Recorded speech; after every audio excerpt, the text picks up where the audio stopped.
वहदह वस्सलातु वस्सलामु अला मन ला नबिय्य बअदह अम्मा बाद फरदीना बिल्लाहि रब्बन व बिल इस्लामि दीना व बि मुहम्मदिन सल्लल्लाहु अलैहि वसल्लम रसूलन व नबिय्या वबिल क़ुरआनिल अज़ीम वल हदीस क़ुदवतन व इमामा वबि अबी हनीफ़त रहमतुल्लाहि तआला अलैहि मज़हबन व मसलका व नशहदु अल्ला इलाहा इल्लल्लाहु वहदहु ला शरीका लहु व नशहदु अन्न सय्यदना व मौलाना मुहम्मदन अब्दुहु व रसूलुहु अम्मा बाद फ़क़द क़ाल रसूलुल्लाहि सल्लल्लाहु अलैहि वसल्लम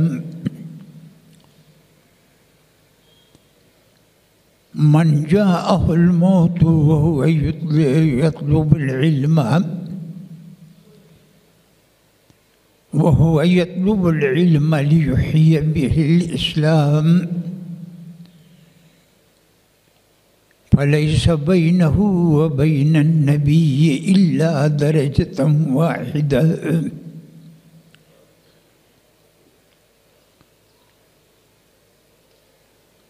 बिरूना वरसरस बुदी यमानी की रोए तुस्त सुबह जिंदगानी शबे अंधोह मारा रोज गर्दान ज़रूयत रोज माँ पे रोज गर्दान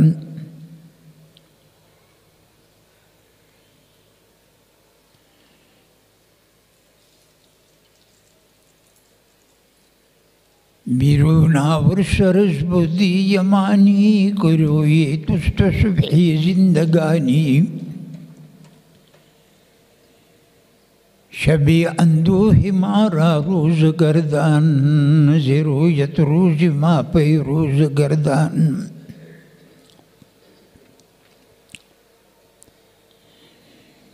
बतंदर पूश अंबर बोई जामा बसर बरबंदी का पूरी इमामा अदीमे ताइफी नालई नपाकुन शिराक ज़रिश्तई जान हाय माकुन दुरूद शरीफ हो गए।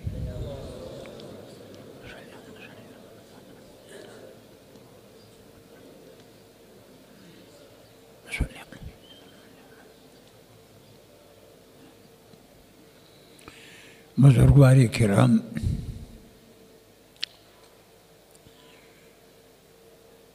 मास्टरवान भी यो हदीस मुबारक उलस्तीद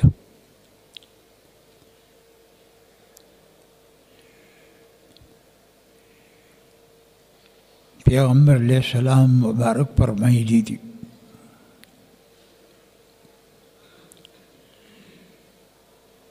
मन जाहुल मौत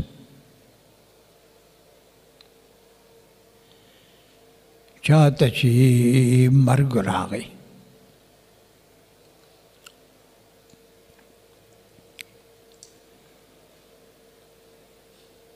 औद पदी टीम की यतलुबुल इल्म द तलब द इल्म दीन को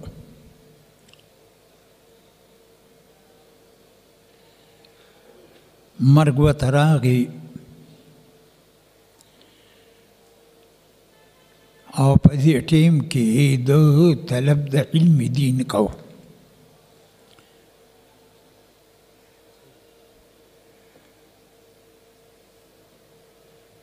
न पैगम्बर अलैहिस्सलाम फरमाई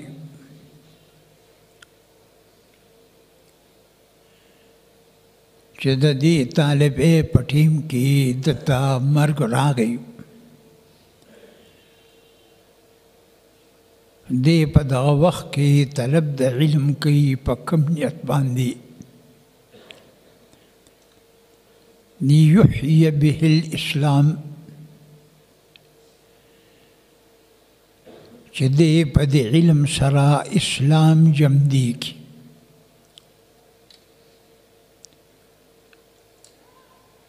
او د اسلام مسلې خلکو ته وکړي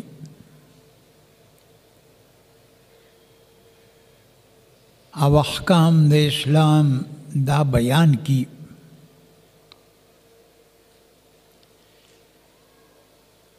نو باس فلیس بینه و بین النبی الا درجة واحدة د دې انسان چې د دې طالب العلم په ټیم کې د مرګ راغی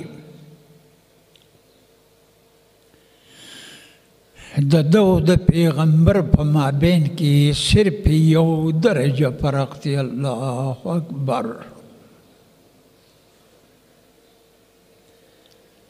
د علم سلوی مقام دی یعنی د دې حدیث مطلب دا دی چې طلب کوونکی د علم چې دی په ټولو درجاتو کامیاب دی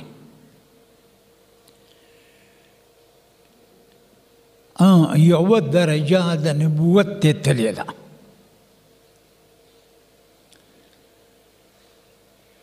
هغه درجه د نبوت چې ده نو هغه په کسب نه میلاویږي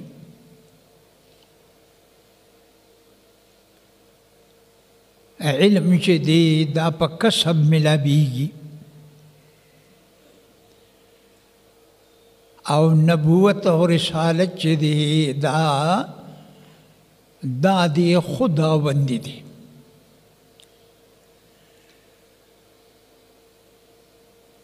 هغه چې دی نبوت او رسالت په داد د خدای دی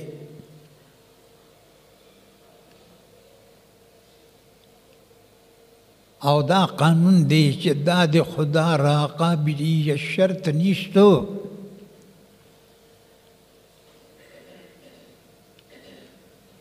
بلکې شرط قابلیت دا د اوستو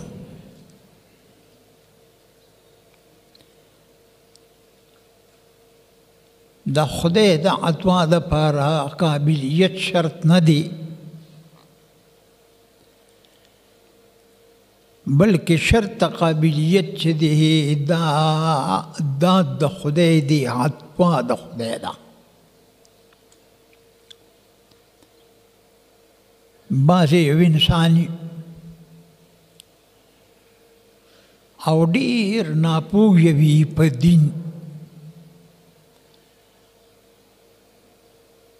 او بیا هم به له خدای نعمت ورکړي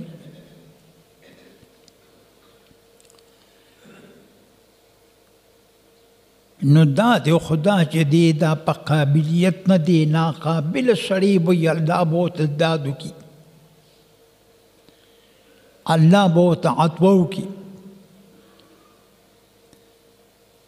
او قابل ترین سړی به وي هغه به دا د خدا نه محرومي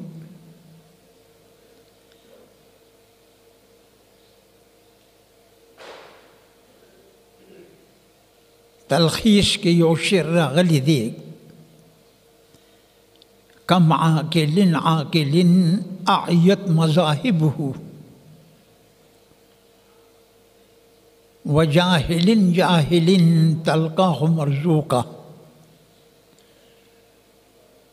ډېر کرت یو عاقل انسان به په هغه به ټولې لارې د رزق بندې وي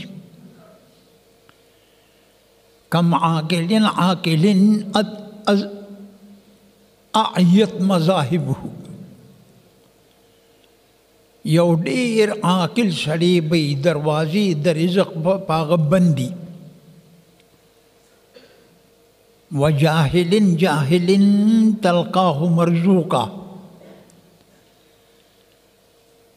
او یو جاهل بی هغه به لارې د رزق به ورته کولوي او جاهل انسان بی لیکن لارې د رزق به هغه ته کولوي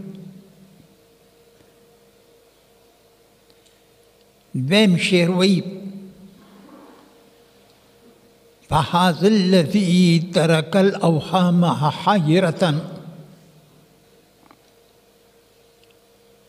دا شی چې جاهل چې دی مالدار دی او خيار چې دی فقیر دی دا هغه شی دی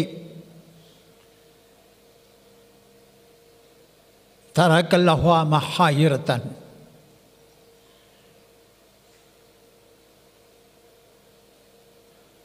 چې هغه پوهې د خلکو او اوهام د خلکو یې حیران کړي دي وصير العالم النحرير زنديقا او دی چې دی یو لوی عالم زنديق ګرځولی دی بېدینه کړی دی چې دی خدای ته وایي چې دی جاهل ته د رزق ورکړی دی او عالم ته دی نه دی ورکړی عاقل ته دی نه دی ورکړی یا الله دا تا بې انصافي کړې ده نو کافر شو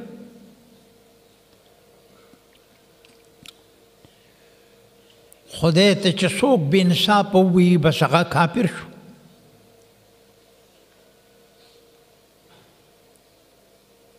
نو علم یو داسې مرتبه لري علم یو داسې شان لري او یو لوی مقام لري چې هغې ته څوک رسیدي نشي په عمل سره علم په ډېرو مشقتونو کېږي په ډېرو تکالیفو کېږي په شپو رڼولو باندې کېږي شپې به ورته رڼی استاد ته به غوږ ږدي په ګنټو ګنټو به ناست دی لیکل به کوي د استاد خبرې به ځان سره یاد لري نو دا مشکلات دي د علم مقام په دې اعتبار باندې پورته دی تانبی رحمه الله فرمایلی دي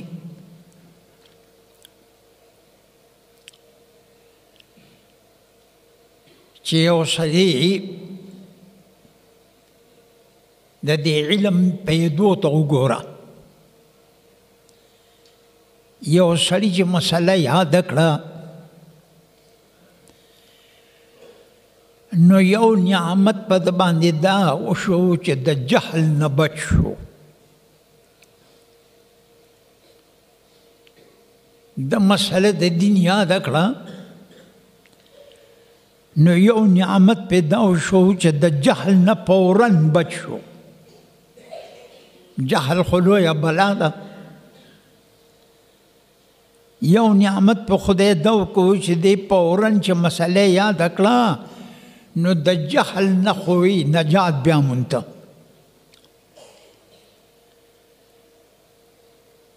دویمه خبره دا ده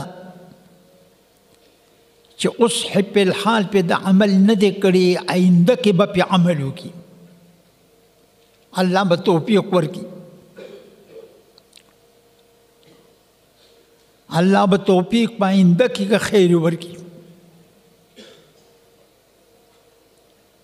او درېیمه خبره دا ده چې دا مسله د دین درېیمه پیدا پکې دا ده چې دی به بل مسلمان ته ورسوي هغه به پې عمل وکړي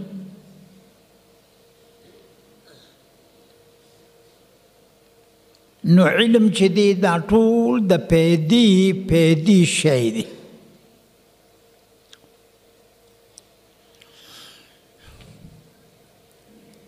خلق دا قرآن شریف مبارک یادی قرآن شریف مبارک یادول مستحب مسئله ده سپرز نه ده او علم یادول فرض دی. قرآن شریف مبارک یادول که دی یاد که نو ټیک ته ډېره ښه ده، که دی یاد نه که نو فرض نه دی، علم خو فرض دی. ډېر کسان داسې چې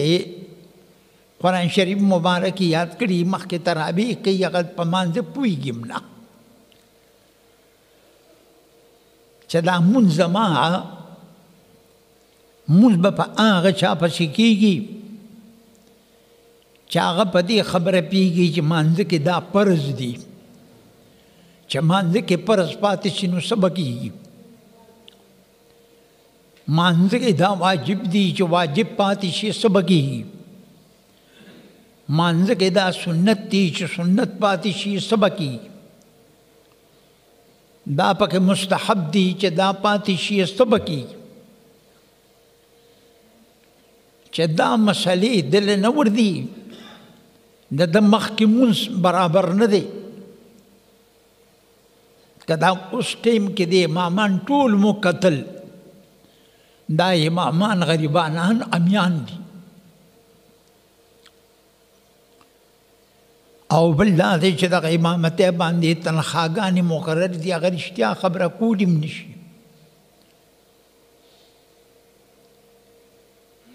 بس هغه تنخوا پې بیا بندېږي، هغه سړی ولې بیا پیسې نه ورکوي که په غلط کوي، اگر چې هغه سودخور دی، دی غریب په غرض نشي کولی، هغه تنخوا پې بندوي. نو تباهي دا جوړه شوې ده.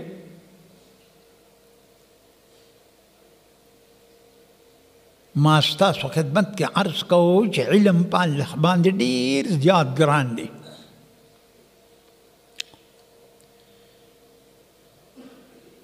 حافظ ابن کثیر رحمه الله لوی عالم البدایه والنهایه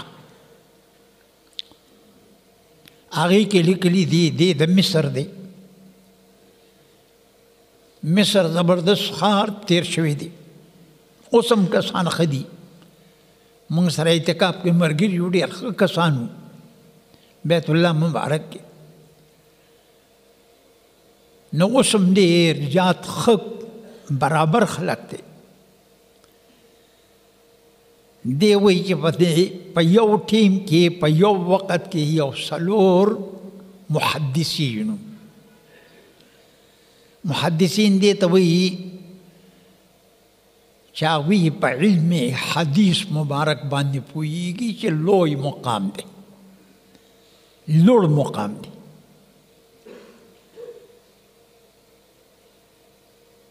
دا څلور کسانو د قدرت شان دی او د څلورو واړو نوم محمد دی صلی الله علیه وسلم. عجیبه خبره دا ده، د څلورو واړو نوم چې دی دا محمد دی. د قدرت شان ته ګور چې مصر کې دوی یو ځای کې داسې یو ویران غوندې کور و، لوی غوندې، هغې کې څلور واړه یو ځای را جمع شو. حدیث مبارک کې د هغې کې مشغول و، د هغې لیکل یې کول او په هغې کې مشغول دي څلور واړه. د غرمې ټیم راغی، دا څلور کسان چې دي نوم الو، یو دی محمد ابن نصر مروزی، دویم دی محمد ابن جریر طبری، او دریم دی محمد ابن منذر، او څلورم دی محمد ابن اسحاق ابن خزیمه. تاسو ته پته ولګېده چې د څلورو واړو نوم محمد دی. محمد ابن نصر مروزی، دویم محمد ابن اسحاق طبری، ذهانت په کولو کې چې دا ټولې خبرې یادی علم د یاد شی دی. د دریم نوم دی محمد ابن منذر او د ټول محمد دی او د څلورم نوم دی محمد ابن اسحاق ابن خزیمه. دوی په یو کور کې دي.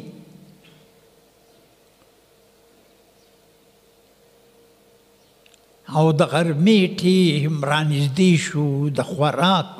څه انتظام نشته، څه انتظام د خوراک نشته.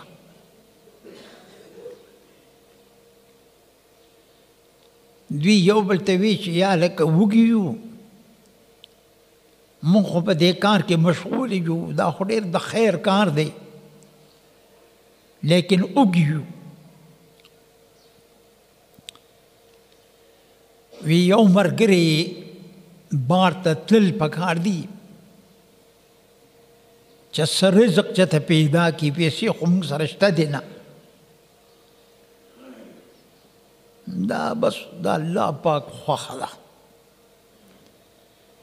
عجیبه معامله ده. یو دوه فرشتې د اسمان نه راکوزېدې، یو بل سره میلاو شوې. هغې یوې فرشتې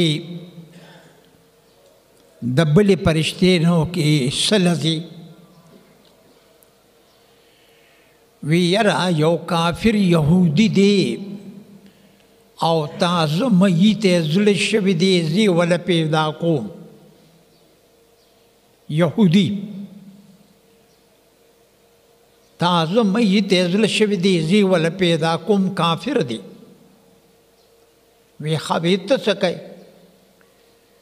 وی زه زما یو لوی نیک انسان دی، بزرګ، د هغه پیو ته زړه شوی دی، پیو خوږو پیو تودو ته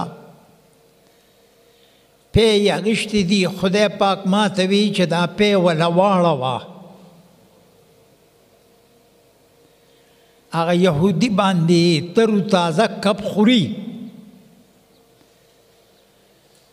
او د یو نیک انسان نه ورشه هغه پی چې د کوم اخیستي دي او پکې شات دي هغه ته واړوه چې وی نسکي، زما دغه خوښه ده. موږ او تاسو څه لیدلي دي؟ څه لږې موږ لیدلي دي. دې زمانه کې څه دي؟ هغه چې دی بس خسن یې واچو، خسن یې راووته په محمد ابن نصر مروزي باندې، بس دی را روان شو. غرمې ټیم دی،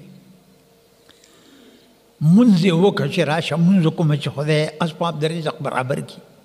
نیکان خلک وو، مونځ بلکل دروازې کولوي، دا نفل مونځ چې دی که نه دروازې کولوي چې څومره کولی شي نو کوه، نورې خبرې هم پکې پوره کوه، زکات به هم ورکوي، هسې نه چې نفل کوي او زکات نه ورکوي. نو دغه نفل دې نه کېږي، هسې ځان مه ستړی کوه. صدقه به هم ورکوي، که صدقه نه ورکوي نو نفل مه کوه، هسې ځان مه ستړی کوه. دا نفل ستا نه کېږي. دا دی که یو سړی راغلی و، هغه وی تاسو خو ټول په نفل ودرېدی، او وی زه وږی یم، ماله چې ته ډوډۍ راوړی. یاره خو نر سړی و، وی ته خو نفل کوې، په دې دې څه پیسې نه ځي، ورشه زه وږی یم، ماله څه ډوډۍ راوړه. نو بعضې کسان داسې دي. خیر بس د غرمې ټیم دی او دی راووتې، د مونځ یې وکړو او په دې کې د دغه ټیم د مصر باچا چې دی دا احمد ابن طالون دی. احمد ابن طالون د غرمې په ټیم کې ودرېدې په دې کې ناګانا جناب رسول الله په خوب کې ولیده پیغمبر علیہ السلام په خوب کې هر څوک نشي لیدی خدای هر چاته نه نصیب کوي دا پاکي غواړي صاحبانو زه اتصار تللی وم هلته مې بیان هم وکړ هغوی راته ویې بیان وکړ اوس فکر یې را دې خوا کړ هلته یو سړی وی هلک وی ما جناب رسول الله ولیده نو ما ورسره په عربۍ باندې خبرې کولې نو دا د هر کجا کار نه دی دا بل خلق دی الله هغه پیژني وی پاسه رسول الله به ما راکته وی احمد ابن طالون ته وی پاسه پلان کې ځای کې په کور کې څلور عالمان چې نوم د هر یو محمد دی یو دی محمد ابن نصر مروزی دویم دی محمد ابن جریر طبری او دریم دی محمد ابن منذر څلورم دی محمد ابن اسحاق ابن خزیمه ورشه هغه اوږي دي د هغوی د روټۍ پیسې ورسره نشته هله پیسې وله ولېږه دی راپاسې د خلکو نه یې تپوس وکړو وی هلکه دا کور کوم ځای دی وی دغه ځای کې دی وی ښه یوې ورته ده وی هغوی ته پیسې ولېږه په خدای او په رسول علما ډېر ګران دي او دویم دا کار وکړه چې دغه کور والا دغه جماعت کو مدرسه کا او لوی جایداد هغې ته وقف کا چې د دې مدرسې کار پرې روان بس فوراً چې دی راپاڅېده هغوی ته په هغه زمانه کې 1000 دینار ولګېدل 1000 دینار لوی مال دی هغې ورته ولېږل صاحبه او هغه کور یې واخیسته هغوی ته یې وی چې دلته جومات جوړو دومره ځمکه دې ته باچا یې وقته دا وقف کړه او دا 1000 دینار والی په دې تاسو اوس فلحال خپل خوراک او څښاک وکړئ او بیا دپاره به مکمل تاسو دلته تحدیث کوئ بیان د حدیثو مبارکو کوئ ستاسو ټول کارونو زمیوار باچا یې وقت دی نیکان باچو ما ستاسو خدمت کې عرض کو هلته کې مې د صاحبانو ځای کې اوس وي پیغمبر علیه السلام د مازدیګرې لمونځ وکړو مازدیګرې لمونځ یې وکړو او بیا یې صحابو سره خبرې کولې په دې کې ملک الموت راغی وی رسول الله وی دا سړی چې ناست دی د ده په عمر کې 1 غنټه پاتې را تا سره خو فکر نشته دا حساب د لګورې دی چې ستا عمر کې څونه وخت پاتې دی دا حساب تا لګولی دی وی د ده په عمر کې 1 غنټه پاتې ده خبر ورکړه رسول الله هغه ته وی چې وروره ستا په عمر کې 1 غنټه پاتې ده بیا ښه 1 غنټه پاتې ده بیا وی رسول الله څه وکړمه په دې 1 غنټه کې ته ګوره چې رسول الله ورته څه ښایي تعلم العلم هله د علم مسله یاده کا دا 1 غنټه چې پاتې ده د علم یو مسله یاده کا بس الله به تا په دقه باندې وبخي ما ستاسو خدمت کې عرض کوو چې علم په الله ډېر ګران دی ته خپل بچي علم ته لېږه په خپلو بچو علم وکړه په خپله کوه د الله د دین مسایل یادوه او دقسې نورو مسلمانانو دپاره هغې دپاره ځای جوړ کړه چې پکې درس کېږي څه د دین دپاره وکړه ته خدای ته څه پیش کوې تا څه مدرسه جوړه کړې ده څه جومات ته جوړ کړی دی ته به خدای ته څه پیش کړې دا یوازې نپل دي بس ما ستاسو خدمت کې عرض کوو چې دا شی په الله ډېر ګران دی